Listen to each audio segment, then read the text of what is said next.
panga mtunzi tiende pamozi tonse a Zambia mtima umozi chikondi chatu palibe kusiyana ndife amozi tieni tipange dziko latu. Ladies and gentlemen, Sadc has finally done something rare. It told the truth. After years of rubber stamping stolen elections and calling them peaceful, the Southern African Development Community has just admitted that Tanzania's 2025 general elections was a disaster. In a stunning preliminary report, the Sadc Electoral Observation Mission, led by Malawi's former Speaker of Parliament Richard Msowoya, declared that Tanzanians could not express their democratic will. Translation: it was rigged from start to finish. The report details a nightmare of abductions, arrest of opposition leaders, censorship, ballot stuffing, and even harassment of Sadc's own observers who were detained by Tanzanian security forces, had their passports seized, and were forced to delete photos of what they saw. Even the internet was shut down halfway through the vote, leaving the country in a digital blackout, while the regime quietly secured its victory. Nothing says transparency like no signal. Sadc report, usually a masterclass in soft language, couldn't hide the rot this time.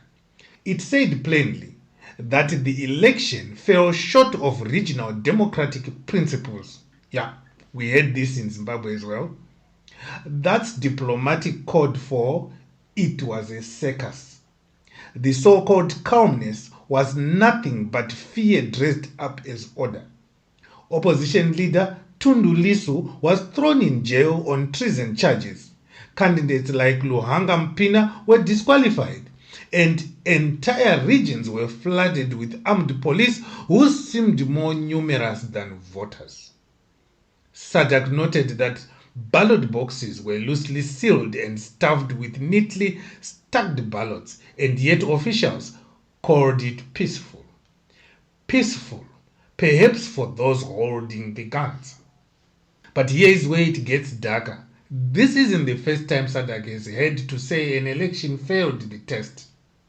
The first was Zimbabwe, where the bloc mumbled about irregularities before quietly congratulating Mnangagwa anyway. Now Tanzania joins the list of shame, and this time it's soaked in blood. Reports from inside the country now estimate that more than 3,000 people have been killed since the vote. 3,000 lives ended so that one leader could keep her seat. It's the bloodiest election in Sadc's history. And yet the same African leaders are lining up to shake hands with President Samia Suluhu Hassan, pretending that the corpses don't exist.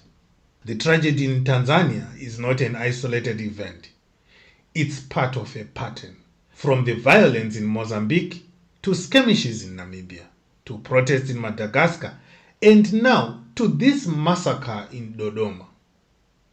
The people of Southern Africa are beginning to see the truth. The real problem is not just bad leaders. It's the system that protects them.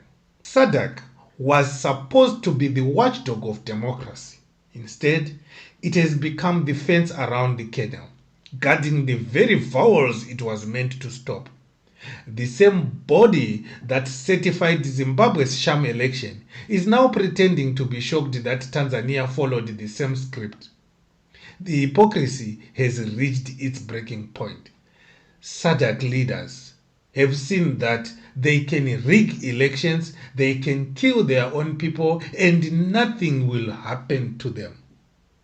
Tanzania's own constitution makes elections a joke. The president appoints the electoral commission, runs as a candidate, and then the constitution even forbids courts from questioning presidential results. Once the electoral commission declares a winner, that's it. No appeal, no challenge, no hope. The referee works for the player, and the score is decided before the match even begins. Sadc called for reforms, But everyone knows it won't happen. They also called for reforms in Zimbabwe. It hasn't happened. It won't happen. Why? Because those in power don't fix systems that work in their favor.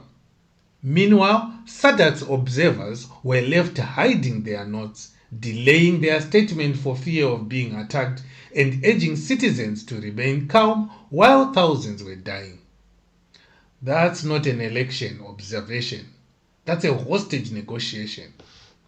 Across the region, the patience is running out. The people of Sadc are angry that democracy has become a slogan, angry that ballots have become meaningless, angry that regional leaders treat citizens like obstacles instead of owners of their nations. From Harare to Maputo, from Windhoek to Dodoma, the same anger is bubbling beneath the surface. Mozambique is burning, Madagascar is restless, Namibia is uneasy, and now Tanzania has exploded. You can call it instability if you like, but what it really is awakening.